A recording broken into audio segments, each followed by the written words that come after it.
جی اب اس کی تھوڑی سی ڈیٹیل آپ کو بتا دوں تاکہ آپ کو آیات کی اچھی طرح سے سمجھ آ جائے.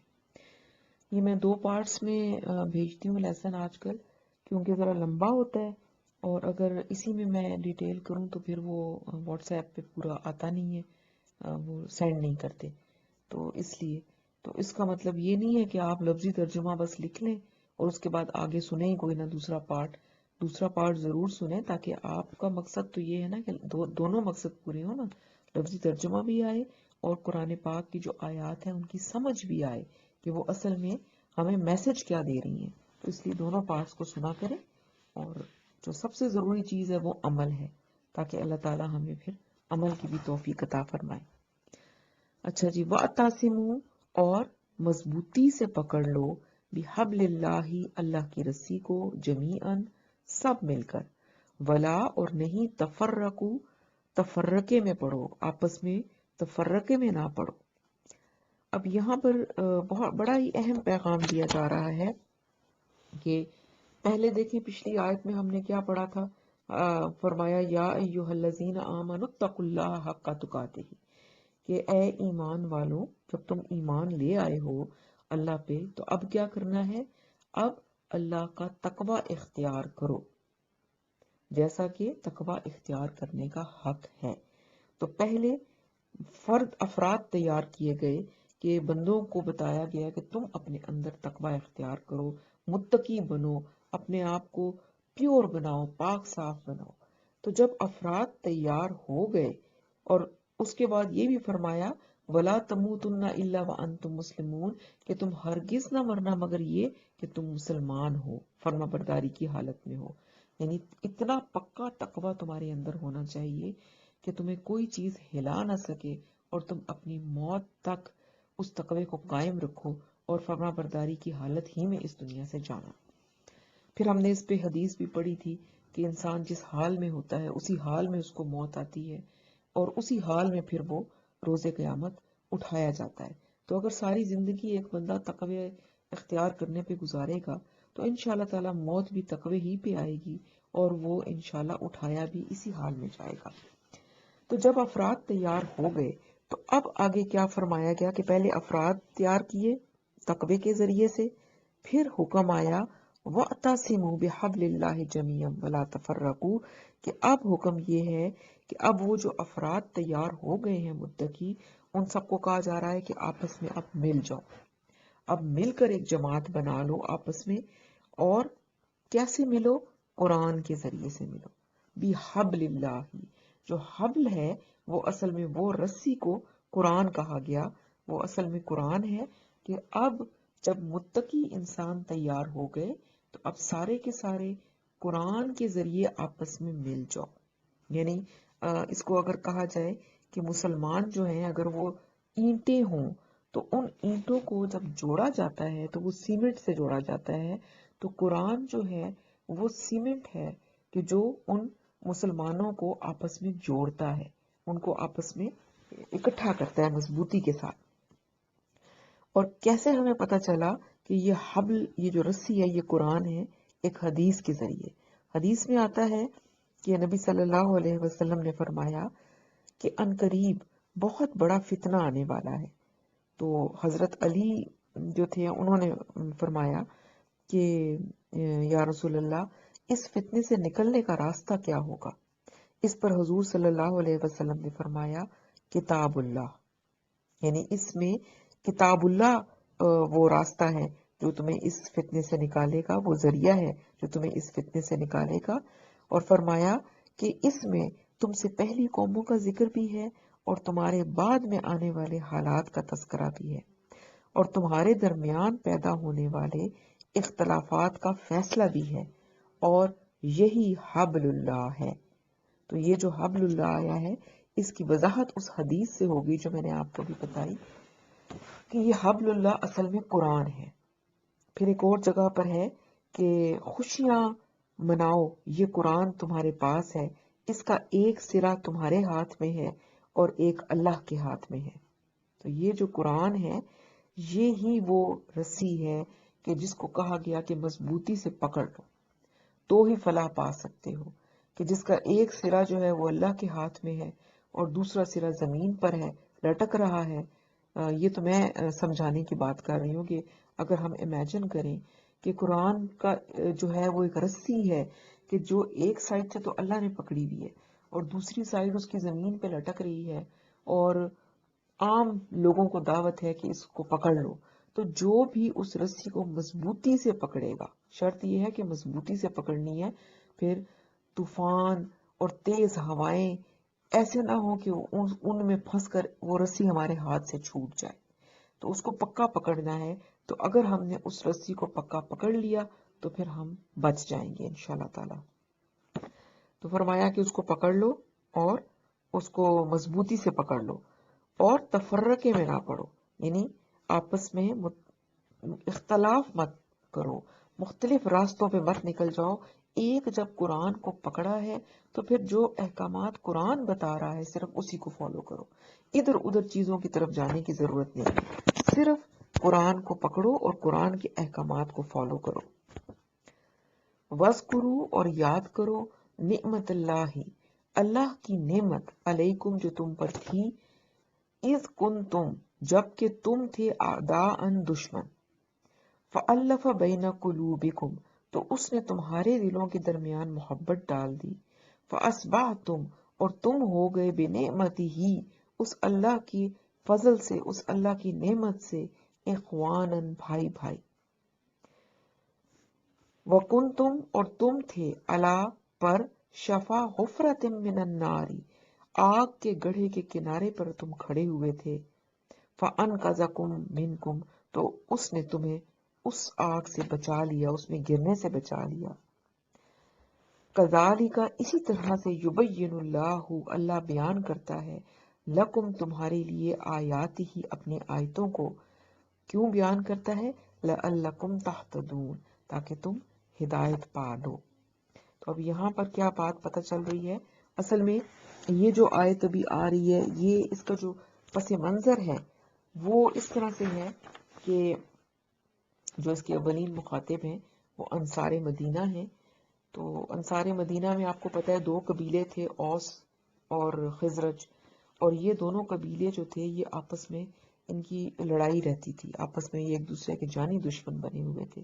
100 برسوں سے خاندانی دشمنیاں ان کی چل رہی تھی. اور آپ کو پتہ ہے قبائلی علاقوں کی جو دشمنیاں ہوتی ہیں وہ نسل در نسل چلتی ہیں، اور قتل کے بعد قتل کا سلسلہ جاری تھا. لیکن جب اسلام آیا تو اللہ تعالیٰ اسلام آیا، اسلام کے ساتھ اللہ کی کتاب آئی، محمد صلی اللہ علیہ وسلم آ گئے، دلوں میں ایمان آ گیا، تو پھر یہ دونوں قبیلے جو تھے یہ آپس میں بھائی بھائی بن گئے، ان کے جھگڑے ختم ہو گئے. جب آپ صلی اللہ علیہ وسلم مدینہ میں تشریف لائے اللہ کی کتاب کے ساتھ اور لوگ آپ پر ایمان لے آئے، تو یہ دونوں قبیلے جو آپس میں دشمن تھے یہ وہ ایمان کے نور کی وجہ سے ان کے دل جو تھے وہ روشن ہو گئے، اور اللہ تعالیٰ نے ان کے دلوں میں محبت ڈال دی، اور اس طرح سے یہ آپس میں بھائی بھائی بن گئے. نہ صرف یہ بلکہ سارے جتنے بھی قبائلی علاقے تھے عرب میں ان کی لڑائیاں چلتی رہتی تھی، اور جب وہ ایمان لے آئے تو وہ آپس میں مسلمان جب ہو گئے تو آپس میں بھائی بھائی ہو گئے، ان کی ساری لڑائی جھگڑے ختم ہو گئے.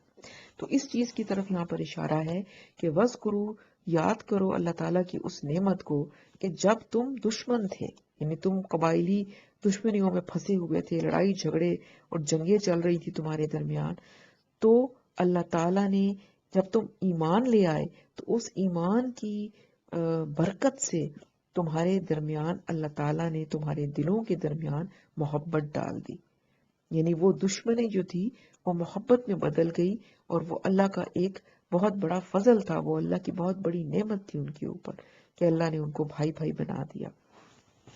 اور فرمایا وَكُنْتُمْ اور تم تو اصل میں یعنی اس جہالت کے دور میں اصل میں تم تو آگ کے گڑھے کے کنارے کھڑے ہوئے تھے. امیجن کریں کہ ایک گڑھا ہے بہت بڑا سا اور اس کے اندر آگ جل رہی ہے، اور اس کے کنارے پر کوئی کھڑا ہوا ہو کہ بس ایک دھکا لگنا ہے اور اس نے آگ میں گر جانا ہے. بالکل اس کے کنارے پہ آ کے کھڑے تھے کہ ابھی گرے کہ ابھی گرے. تو اللہ تعالیٰ نے ایسے موقع پر فَانْقَذَكُم مِّنْهَا تمہیں اس میں گرنے سے بچا لیا. جب اسلام کی نورانیت آئی تو جہالت کا اندھیرا ختم ہو گیا اور اللہ تعالیٰ نے ان کو اس آگ میں گرنے سے بچا لیا۔ اور فرمایا کذالک یبین اللہ لکم آیاتہ، اسی طرح سے اللہ تعالیٰ اپنی آیات، اپنے احکامات واضح کرتا ہے تمہارے لیے، اور تاکہ تم ہدایت پا جاؤ۔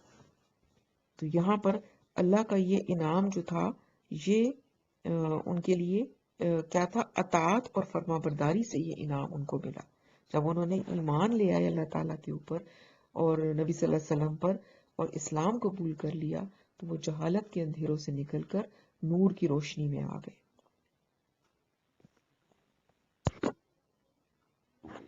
تو اس طرح سے یہ ہوا۔ تو یہاں سے ہمیں کیا پتہ چلا کہ محبت بھی دلوں میں اللہ ہی ڈالتے ہیں۔ ہم کسی کے دل میں نہ محبت ڈال سکتے ہیں، نہ پیار ڈال سکتے ہیں، یہ محبتیں بھی اللہ ہی دلوں میں ڈالتے ہیں، دلوں کو ایک بناتے ہیں، اور اسلام پر چلنے سے یہ چیز بہت آسانی سے مل جاتی ہے۔ آپ دیکھیں کہ جب قرآن کے ذریعے لوگ آپس میں جڑتے ہیں تو وہ جو قرآن کے ذریعے کی محبت ہوتی ہے وہ دلوں میں بڑی مضبوط ہوتی ہے، اور وہ بھی اللہ ہی ڈالتے ہیں۔ تو اس طرح سے یہ صرف اس زمانے کے لیے تو یہ آیت تھی، نازل ہوئی، لیکن ہم اس کو اپنے اوپر بھی اگر لاگو کریں تو ہم دیکھ سکتے ہیں کہ جو قرآن کے ذریعے سے جب انسان جڑتا ہے تو جو دلوں میں جو محبت اور پیار آتا ہے ایک دوسرے کے لیے، وہ بے لوث ہوتا ہے، اس کے پیچھے کوئی غرض نہیں ہوتی، اسی لیے وہ پائیدار ہوتی ہے۔ آگے فرمایا وَلْتَكُمْ مِنْكُمْ أُمَّةٌ، اور چاہیے کہ رہے تم میں ایک جماعت، ایک گروہ، کیسا؟ یدعون الی الخیر، کہ وہ 3 کام کرے، ایک تو وہ بلائے بھلائی کی طرف، وَیَأْمُرُونَ بِالْمَعْرُوفِ، اور وہ اچھے کاموں کا حکم دے، وَیَنْہَوْنَ عَنِ الْمُنْکَرِ، اور وہ برائی اور منکر سے روکے، وَأُولَئِکَ هُمُ الْمُفْلِحُونَ، اور یہی لوگ کامیاب ہونے والے ہیں، فلاح پانے والے۔ تو یہاں پر جو حکم آ رہا ہے وہ یہ ہے کہ مسلمانوں کو کہا جا رہا ہے کہ تم میں سے ایک جماعت ایسی ضرور ہونی چاہیے جو خیر کی طرف دعوت دے، نیکی کا حکم کرے اور بدی سے روکے۔ یعنی کہ ساری امت جو ہے وہ تو شاید یہ کام نہ کر پائے، لیکن کچھ لوگ ضرور بیچ میں ہوں کہ جو یہ کام کریں، اور جو غافل ہو گئے ہیں ان کو واپس اس راستے کے اوپر لے کر آئیں۔ اور فرمایا کہ وَأُولَئِکَ هُمُ الْمُفْلِحُونَ، کہ یہی لوگ فلاح پانے والے ہوں گے۔ یعنی جو یہ کام کریں گے، جو دین کے طرف لوگوں کو بلائیں گے، یہ فلاح پانے والے لوگ ہیں۔ یعنی وہ بڑی امت جو کروڑوں افراد پر مشتمل ہے، وہ اگر یہ کام نہیں کرتی اور اس کے باوجود فلاح اور نجات کی امید رکھتی ہے تو یہ بات ٹھیک نہیں ہے۔ فلاح پانے والے صرف وہی لوگ ہوں گے جو یہ 3 کام کریں گے۔ ایک کیا؟ کہ خیر کی دعوت دے اور نیکی کا حکم دے اور برائی سے روکے۔ اور سب سے بڑا خیر جو ہے وہ کیا ہے؟ قرآن۔ سب سے بڑا خیر قرآن ہے۔ تو قرآن کے ساتھ لوگوں کو جوڑنا، قرآن کی طرف دعوت دینا، یہ کام ہونا چاہیے۔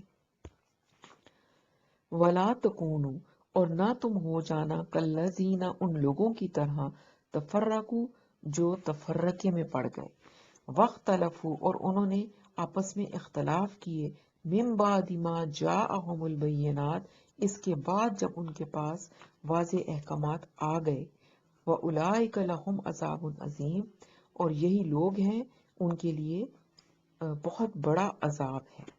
تو یہاں پر کیا بات بتائی جا رہی ہے کہ اختلاف سے بچو۔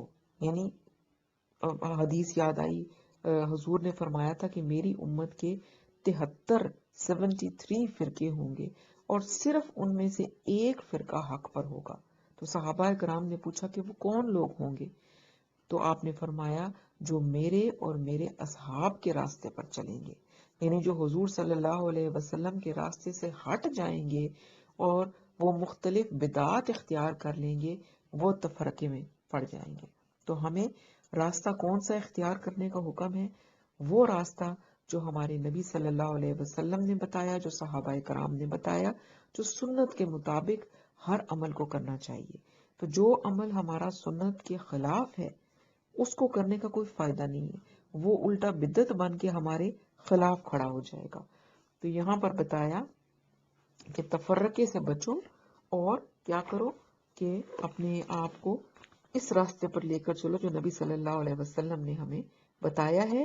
کیونکہ اگر ہم تفرقے میں پڑیں گے تو پھر کیا ہوگا، ان لوگوں کے لیے کیا ہے، بہت بڑا عذاب ہے. اس عذاب سے ہمیں بچنا ہے. آگے ہے یوم تبیض وجوہ واسود وجوہ. اس دن، کون سے دن؟ قیامت کے دن. اب قیامت کے دن کے بارے میں بتایا جا رہا ہے کہ اس دن کیا ہوگا، بعض چہرے بڑے روشن اور تابناک ہوں گے اور بعض چہرے سیاہ ہوں گے. فَأَمَّا الَّذِينَ اسْوَدَّتْ وُجُوهُهُمْ، تو جن لوگوں کے چہرے سیاہ ہوں گے ان سے پوچھا جائے گا، فرشتے ان سے پوچھیں گے، اَكَفَرْتُمْ بَعْدَ ایمانکم، کیا تم اپنے ایمان لانے کے بعد کفر میں دوبارہ لوٹ گئے تھے؟ یعنی ہدایت کے آنے کے بعد تم لوگ تفرقے میں پڑ گئے تھے اور تم نے حبل اللہ کو چھوڑ دیا تھا. اور حبل اللہ کیا ہے؟ قرآن. تو قرآن کو چھوڑ کر تم نے اور راستے اختیار کر لیے تھے، شریعت کو چھوڑ کر تم نے اور راستے اختیار کر لیے تھے اور تفرقے میں پڑ گئے تھے. فَذُوقُوا الْعَذَابَ بِمَا كُنتُمْ تَكْفُرُونَ، تو اب عذاب کا مزہ چکھو اس کفر کے باعث جو تم کرتے رہے ہو. تو یہاں بھی دیکھیں کتنی واضح بات آ گئی. اللہ تعالیٰ ہمیں بچائے ایسے لوگوں میں شامل ہونے سے کہ جن کے چہرے سیاہ ہوں گے. اور وہ کون لوگ ہیں کہ جنہوں نے قرآن کو اور حدیث کو چھوڑ کر اپنے دین میں، یعنی وہ دین پر چلنے والے ہیں لیکن انہوں نے اس میں نئے نئے طریقے، بدعات بنا لی. یعنی وہ کام انہوں نے کرنے شروع کر دیے جو صحابہ کرام نے بھی نہیں کیے، حضور نے بھی نہیں کیے، قرآن میں بھی ان کا کوئی حکم نہیں ہے، اور وہ سمجھتے ہیں کہ ہم دین پر چل رہے ہیں اور یہ کام جو ہے یہ ہمیں بہت ثواب دے رہے ہیں. تو ایسے کام کرنے سے پھر کیا انجام ہوگا وہ یہاں سامنے آ گیا. وَأَمَّا الَّذِينَ ابْيَضَّتْ وُجُوهُهُمْ، اور جن کے چہرے روشن اور تابناک ہوں گے، ففی رحمت اللہ، تو وہ اللہ کی رحمت میں ہوں گے. ہم فیہا خالدون، اور وہ اس میں ہمیشہ رہیں گے. تو وہ جن کے چہرے تابناک اور روشن ہوں گے، ظاہر سی بات ہے وہ کون سے لوگ ہوں گے؟ جو اللہ کی رحمت میں ہوں گے. اور اللہ کی رحمت میں کون ہوگا؟ جو اللہ کا اطاعت گزار اور فرما بردار ہوگا، جو اللہ کی کتاب اور حضور کے بتائے ہوئے طریقے کے مطابق عمل کرے گا. تو یہاں ہمیں یہ چیز پتہ چلی کہ جو عمل جو بھی ہم کرتے ہیں وہ اس کی قبولیت کی جو کیا کہنا چاہیے، قبول ہونے کی جو وجہ ہے وہ دو چیزوں پہ کھڑی ہے. یعنی پرکھ لیں اپنا ہر عمل جب بھی آپ کچھ کرنے لگیں کہ میرا یہ عمل جو ہے قرآن اور سنت کے مطابق ہے یا نہیں ہے. اگر وہ قرآن اور سنت کے مطابق نہیں ہے تو چاہے وہ نیک عمل ہے پھر وہ اس طرح سے قابل قبول نہیں ہوگا. تو قبول وہی عمل ہوں گے اللہ کے بارگاہ میں کہ جو قرآن اور سنت کے مطابق ہوں گے. اور پھر ایک اور بات کیا پتہ چلی کہ جو ہے یہ فیصلے جو روز قیامت ہوں گے، جو ہمارے عمل ہیں جو ہم کرتے ہیں، ان اعمال کے حساب سے اس روز ہماری رنگت ہوگی. یعنی اگر تو اچھے عمل ہوں گے، شریعت کے مطابق ہوں گے، قرآن کے مطابق ہوں گے، تو پھر روشن اور تابناک چہروں کی رنگت ہوگی، سفید چہرے ہوں گے. سفید سے یہی مراد بنی نا. اور اگر عمل شریعت کے مطابق، قرآن کے مطابق نہیں ہوں گے تو پھر سیاہ ہوگی رنگت چہروں کی. تو اللہ تعالی ہمیں روشن اور تابناک چہرے والوں میں شامل کرے. آگے فرمایا تلک آیات اللہ، یہ اللہ کی آیتیں ہیں، نتلوہا علیک بالحق، ہم پڑھتے ہیں ان کو آپ پر ٹھیک ٹھیک، یعنی بالکل حق کے ساتھ ہم ان کو پڑھتے ہیں. یہ اللہ کی آیات ہیں جو ہم آپ کو پڑھ کر سنا رہے ہیں حق کے ساتھ. وَمَا اللَّهُ يُرِيدُ ظُلْمًا لِلْعَالَمِينَ، اور اللہ تعالی جہان والوں کے لیے ظلم کا ارادہ نہیں رکھتا. یعنی لوگ اپنے اوپر خود ظلم کرتے ہیں جو غلط راستے میں پڑ جاتے ہیں، اور پھر اس ظلم کی وجہ سے وہ سزا کے مستحق ہو جاتے ہیں دنیا میں بھی اور آخرت میں بھی۔ تو یہ سزا جو ہے یہ ان پر ظلم نہیں ہے، بلکہ انہوں نے خود غلط کام کر کے اپنی ذات پر ظلم کیا۔ وَلِلَّهِ فِي السَّمَاوَاتِ وَمَا فِي الْأَرْضِ، کہ اور اللہ ہی کے لیے ہے جو کچھ آسمانوں میں ہے اور جو کچھ زمین میں ہے۔ وَإِلَى اللَّهِ تُرْجَعُ الْأُمُورُ، امور اور بالآخر سارے کے سارے معاملات اللہ ہی کی طرف لوٹا دیے جائیں گے۔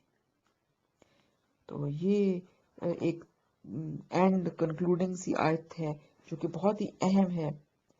اکثر جو قرآن پاک میں اہم باتیں مباحث ہوتے ہیں اس کے بعد اسی طرح کی آیات کے ساتھ یہ کنکلوڈنگ ریمارکس ہوتے ہیں کہ تم جو بھی کر لو، اپنی مرضی کر لو، جو کچھ کر لو، آخر میں تو پھر سارے معاملات اللہ ہی کی طرف لوٹائے جائیں گے، اور جو کچھ ہے آسمان میں زمین میں وہ سب اللہ کا ہے، تو پھر ہم اللہ سے بھاگ کے کہاں جائیں گے۔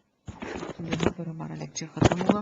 اللہ تعالی ہمیں عمل کی توفیق دے، نیک اعمال کرنے کی توفیق دے، ایسے اعمال کرنے کی کہ جس سے جو ہمارے چہروں کو شادابی دے، اس روز ہمارے چہروں کو سیاہ ہونے سے بچائیں، اور اللہ تعالی ہمیں شریعت اور قرآن کے مطابق عمل کی توفیق دے۔ سبحانک اللہم و بحمدک، نشہد ان لا الہ الا انت، نستغفرک و نتوب الیک۔ السلام علیکم ورحمۃ اللہ وبرکاتہ۔